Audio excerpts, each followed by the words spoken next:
Well, speaking of chargers, Blunty, I decided to tackle the question of how big of a charger do you need?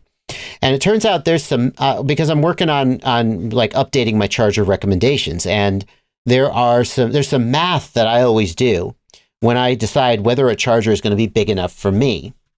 And the problem is that there's like 3 or 4 different calculations, and you basically have to take the least of them to decide what's limiting your charger size.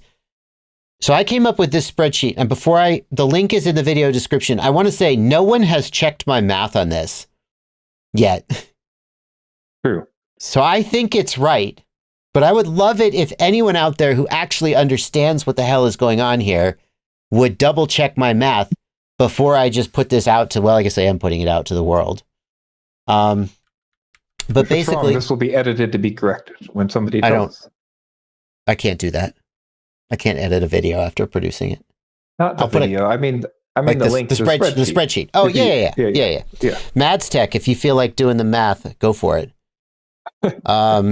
Yeah, so basically you put your battery information in here, right? You put your charger. Actually, can I zoom in here? Let me zoom in. Hang on. You put the watt and the amp rating of your charger here, and then you put information about your power supply here, 12 volts, 200 watts. And then you put the input amp rating of your charger, which many chargers don't publish that spec, and then your efficiency rating of your power supply. And based on all of those things, it calculates these outputs, right?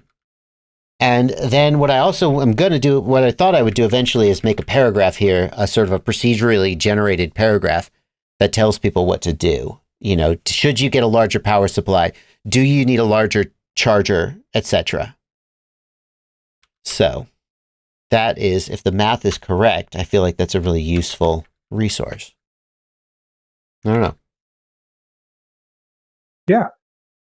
Is the math based on XT60 or XT30? Neither. We assume that the battery comes with a connector that is sized appropriately for what the battery can output. Also, I think it's kind of hard to do that because you have like heat load over time. Yeah. No. Yeah. So most people are probably going to find, well, I don't know. But there you go. Based on the battery you want to charge, is your charger going to be able to do it? And it also tells you how long will it take you to finish charging your battery.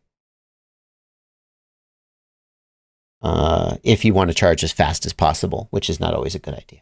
So that's out there. And if anybody wants to check the math, you can look at the formulas, you can check the math. And if I've got it wrong, definitely let me know.